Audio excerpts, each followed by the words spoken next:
दोस्तों, आपका अपना यूट्यूब चैनल फिर सक्सेस पॉइंट में स्वागत है। आज हम लोग जिस महत्वपूर्ण टॉपिक पे चर्चा करेंगे वह है मूल प्रवृत्ति। इसके अंतर्गत ही हम जानने का प्रयास करेंगे कि मूल प्रवृत्ति है क्या, मूल प्रवृत्ति कितने प्रकार के होते हैं, इसका विकास किसने किया है।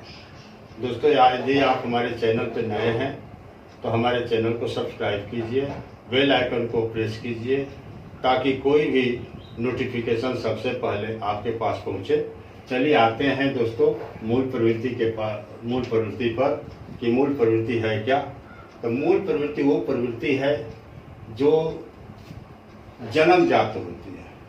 यह प्रत्यक्ष या अप्रत्यक्ष रूप से मनुष्य के व्यवहार को प्रभावित करती है या मनुष्य के व्यवहार को परिचालन करती है। अगर इसको मानव जीवन से हटा दिया जाए तो मनुष्य कोई कार्य नहीं कर पाएगा, निष्क्रिय हो जाएगा। तो कार्य करने के लिए या सक्रियता के लिए मूल प्रवृत्तियों का होना आवश्यक है। मूल प्रवृत्तियों के 3 आधार हैं।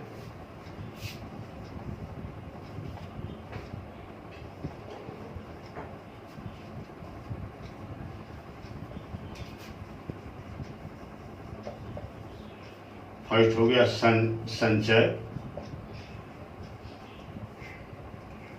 दूसरा हो गया प्रयोजन और तीसरा हो गया विचार। जो संचय है, संचय से संस्कार का जन्म होता है। विचार से जो हमारा विचार है या प्रयोजन है, प्रयोजन से कोई न कोई लक्ष्य की प्राप्ति होती है या लक्ष्य की प्राप्ति के तरफ हम अग्रसर होते हैं। और विचारों से हमारा व्यवहार का निर्धारण होता है। ये सभी प्रवृत्तियां जन्मजात होती हैं। ये माना जाता है कि मनुष्य एक सामाजिक प्राणी है। वो समाज में रहता है तो कुछ कार्य तो वो समाज से प्रेरित होकर के करता है, मगर कुछ कार्य वो जन्मजात या प्राकृतिक आपदाओं से प्रेरित होकर करता है। जैसे भय लगने पर भाग जाना, भूख लगने पर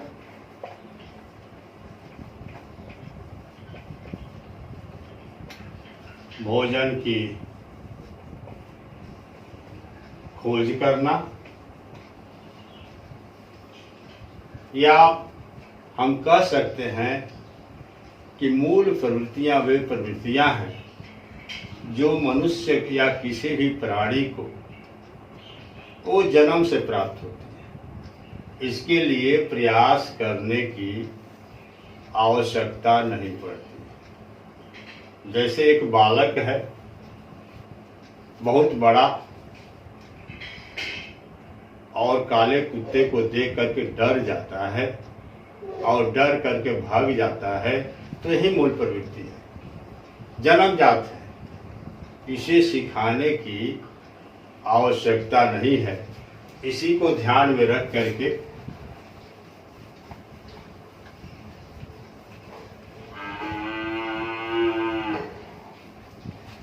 एक मनोवैज्ञानिक है वुडवर्थ।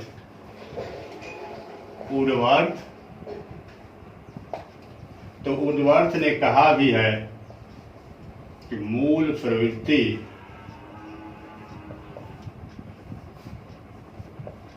जन्मजात व बिना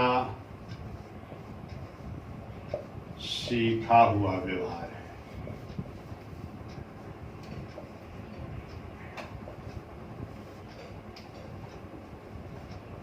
वे व्यवहार जो व्यक्ति को जन्म से मिला हुआ है, जिसको सिखाने की आवश्यकता नहीं है, या एक तरह से ये हम कह सकते हैं कि मूल प्रवृत्ति परंपरागत, जन्मजात व मनोशारीरिक क्रिया है। ये जन्म से मिला हुआ है, चाहे मनुष्य हो चाहे पशु हो, उसको सिखाने की आवश्यकता नहीं। वो गुण उसके मनोशारीरिक संरचना में है, जन्म से मिला हुआ है। तो इसीलिए उद्वर्थ ने कहा भी है कि मूल प्रवृत्ति जन्मजात व बिना सीखा हुआ व्यवहार। जिस व्यवहार को हमको सिखाने की आवश्यकता नहीं, वही मूल प्रवृत्ति है। अब चलते हैं, आते हैं दोस्तों विशेषताओं की तरफ कि जो मूल प्रवृत्ति की विशेषता है। जो पहली विशेषता है जन्मजात व आंतरिक।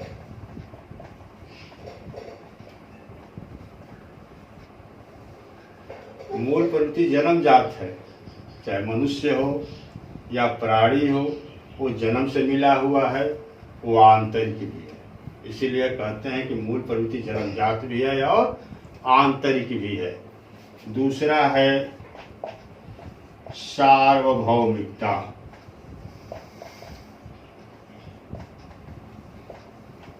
यूनिवर्सल।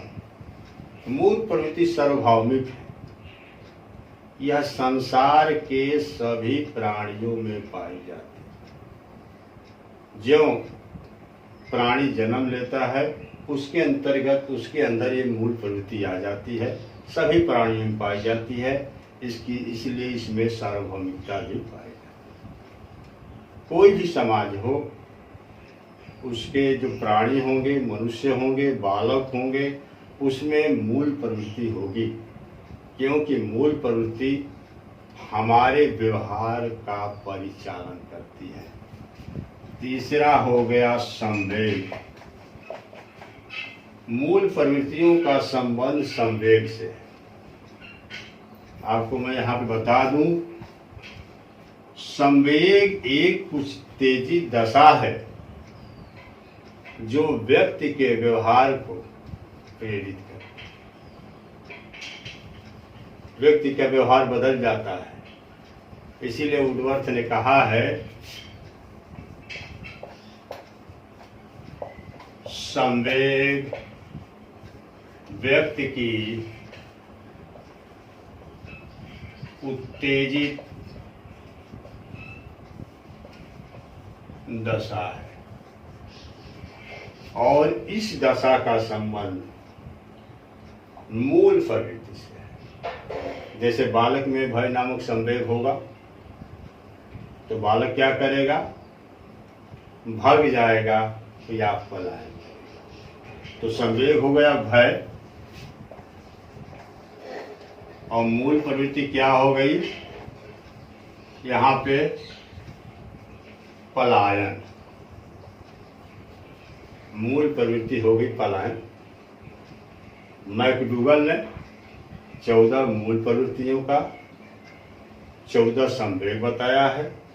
यह मूल प्रवृत्तियां और संवेग एक दूसरे से संबंधित है।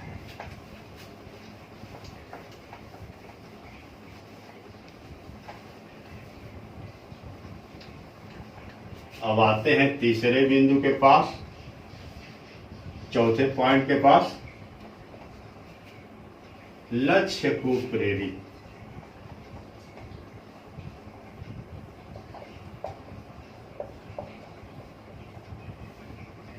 जो हमारी मूल प्रवृत्तियां हैं वो लक्ष्य की ओर प्रेरित करती है, लक्ष्य की ओर प्रेरित करती है। इसी के प्रेरणा से कोई न कोई हम कार्य करते हैं, कार्य करने के लिए तत्पर रहते हैं। पांचवा हो गया नष्ट न होना। दोस्तों याद रखिए, मूल प्रवृत्ति कभी भी नष्ट नहीं होती। यह सदैव बनी रहती है। जब किसी प्राणी का आविर्भाव इस धरती पे बात होता है तो उसी के साथ मूल प्रवृत्तियों को लेकर के वो आता है, और जब तक इस धरती पे रहता है ये मूल प्रवृत्तियाँ बनी रहती हैं। और चलिए आते हैं अगला और सबसे अंतिम पॉइंट, ज्ञान पहले से नहीं।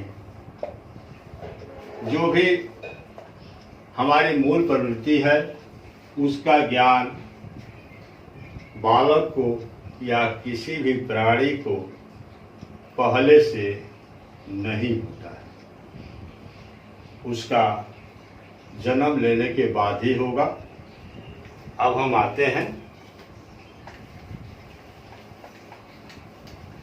देखते हैं कि मूल प्रवृत्ति का विकास किसने किया था।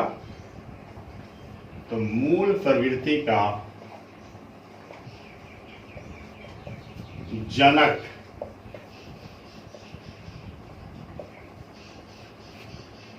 विलियम मैकडूगल को माना जाता है। विलियम मैकडूगल को माना जाता है। इन्होंने अपनी पुस्तक and introduction to social psychology, जिसका प्रकाशन 1908 में हुआ था, मूल प्रवृत्ति का वर्णन किया है। कभी कभी दोस्तों एक क्वेश्चन पूछ देता है, ये तो जनक हो गए कि पूछ दिया कि मूल प्रवृत्ति के जनक कौन है। तो मूल प्रवृत्ति के जनक विलियम मैकडूगल हैं। उन्होंने किस पुस्तक की रचना की? तो an introduction to social psychology. कब किया?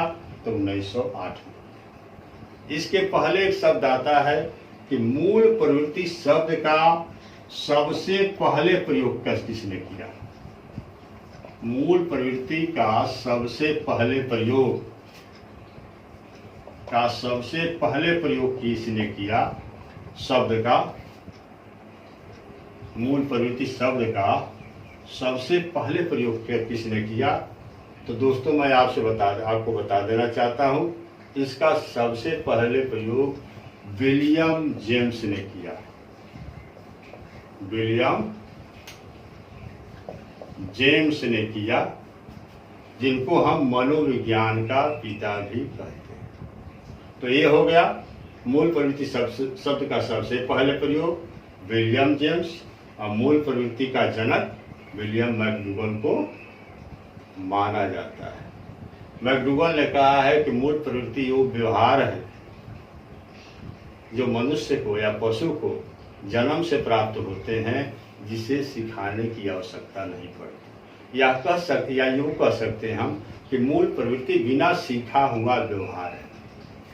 जैसे एक माँ अपने बच्चे को स्तनपान करना नहीं सिखाती, पशु अपने बच्चे को तैरना नहीं सिखाता, मनुष्य अपने बच्चे को रोना नहीं सिखाता, पक्षी अपने बच्चे को घोंसला बनाना नहीं सिखाती, वो स्वयं सीख जाता है। इन्हीं को हम मूल प्रवृत्ति कहते हैं, या मूल प्रवृत्त्यात्मक व्यवहार। कभी कभी एक क्वेश्चन पूछता है कि शैशवावस्था में बालक का व्यवहार कैसा होता है। तो दोस्तों मैं बता दे रहा हूँ कि शैशवावस्था में बालक का व्यवहार मूल प्रवृत्त्यात्मक होता है, मूल प्रवृत्तियों से ही संबंधित होता है। वो जो कुछ भी व्यवहार करेगा उसका संबंध कहीं न कहीं मूल प्रवृत्ति से होगा। विलियम मैकडूगल ने बताया था कि मूल प्रवृत्ति के 3 पक्ष होते हैं, जिसमें पहला हो गया ज्ञानात्मक पक्ष, दूसरा हो गया संवेगात्मक पक्ष,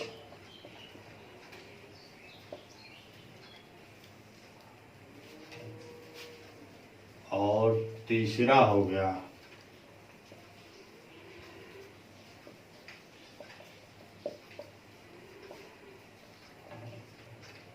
क्रियात्मक पक्ष। में 3 पक्ष हो गए। पहला ज्ञानात्मक पक्ष, दूसरा संवेगात्मक पक्ष और तीसरा हो गया क्रियात्मक पक्ष। तो संवेगात्मक पक्ष का संबंध ज्ञान या स्थिति से है। जब उसी ज्ञान के आधार पर हम क्रिया करेंगे तो संवेग से, ज्ञान का संबंध संवेग से है, संवेगात्मक पहलू से है तो संवेगात्मक पक्ष हो गया। असंवेग का संबंध क्रिया से है या क्रियात्मक पक्ष या पहलू से है। तो ये जन्मजात क्रियाएं हैं। ज्ञानात्मक, जब हम ज्ञान अर्जित करेंगे, ज्ञानात्मक पक्ष से संबंधित है, पहलू से संबंधित है। तो ये इस ज्ञानात्मक पक्ष संवेगात्मक पक्ष से संबंधित है और संवेगात्मक पक्ष क्रियात्मक पक्ष से संबंधित है, क्रियात्मक से संबंधित है। दोस्तों, हर प्रकार के व्यवहार में परिवर्तन को मूल प्रवृत्ति नहीं कहा जाएगा, उसी परिवर्तन को कहा जाएगा जो जन्मजात हो, जन्म से मिला। जैसे कोई बालक आवाज सुन करके आंख बंद कर लेता है तो इसे हम मूल प्रवृत्ति नहीं कहेंगे, इसे हम सहज क्रिया कहेंगे जो अपने आप हो जाती है। अब तीव्र आवाज में आंखों का बंद होना,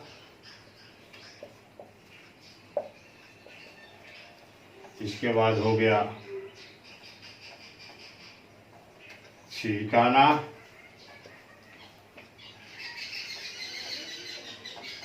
गरम वस्तु पे हाथ पड़ते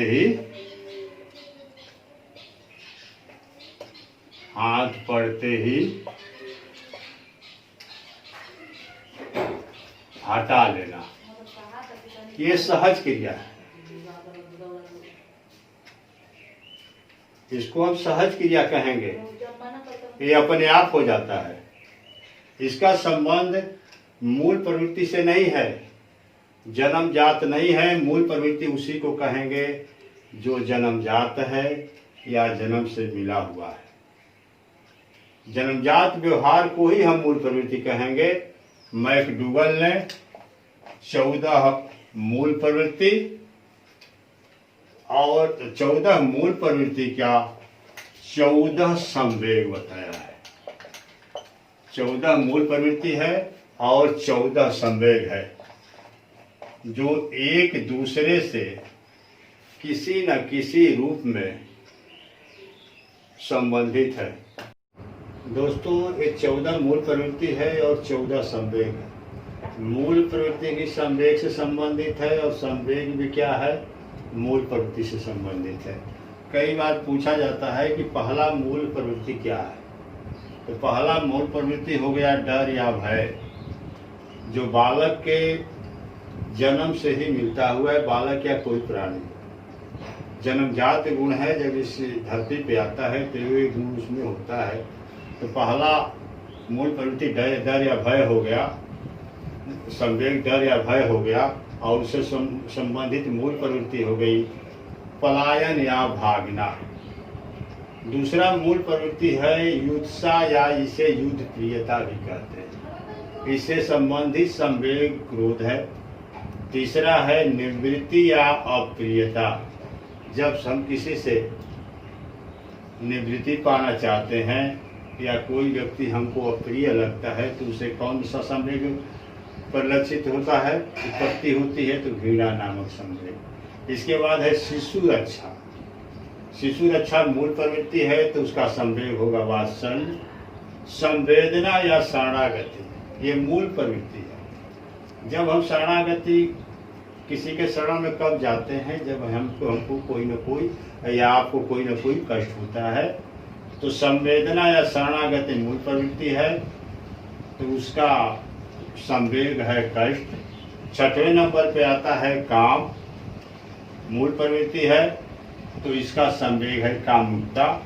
सातवें नंबर पे आता है जिज्ञासा या कुतूहल। एक बालक जिज्ञासु होता है, आश्चर्य से देखता है, कौतूहल होता है, वो जानना चाहता है, आश्चर्य करता है, तो आश्चर्य संवेग हो गया, मूल प्रवृत्ति हो गई जिज्ञासा या कुतूहल, या जिज्ञासा या कुतूहल का संवेग हो गया आश्चर्य। अब हो गया सामूहिकता। सामूहिकता मूल प्रवृत्ति है, संवेग हो गया एकाकीपन। जब हम घर पे कोई नहीं रहता हमारे आपके, तो हम सोचते हैं कि भाई समूह मिल जाए, या एकाकीपन काटने को दौड़ता है, तो हम सामूहिकता की तरफ चलते हैं, लोगों को ढूंढने के लिए चलते हैं। इसके बाद हो गया आत्महीनता। मूल प्रवृत्ति हो गई तो अधीनता की भावना। जो व्यक्ति आत्महीन हो गया, वो कहीं न कहीं किसी दूसरे के सामने अपने आप को अधीन कर देगा, या उसकी अधीनता स्वीकार कर लेगा। अब हो गया आत्म प्रदर्शन। मूल प्रवृत्ति है, जिस व्यक्तियों में आत्म प्रदर्शन की भावना होती है वो श्रेष्ठ उपलब्धि भी हासिल करते हैं। तो आत्म प्रदर्शन मूल प्रवृत्ति हो गया, और इसका संवेग हो गया श्रेष्ठता की भावना या श्रेष्ठता की भावना का विकास। इसके बाद आता है भोजनावेषण। भोजनावेषण के लिए भोजन की खोज हम कब करते हैं? जब हमें भूख लगती है, आपको भूख लगती है। तो भोजनावेषण मूल प्रवृत्ति हो गया, जो जन्म से ही मानव या कोई भी प्राणी है उसे मिला हुआ है, और उसका संवेग हो गया भूख। इसके बाद है संचय या संग्रह। प्रत्येक व्यक्ति संचय करता है, संग्रह करता है, तो ये तो उसकी मूल प्रवृत्ति हो गई, जन्मजात प्रवृत्ति हो गई। ये जन्मजात प्रवृत्ति है कि मनुष्य है तो संचय संग्रह करेगा। इसका संवेग हो गया अधिकार की भावना से। अधिकार की भावना से वो संचय और संग्रह करता है।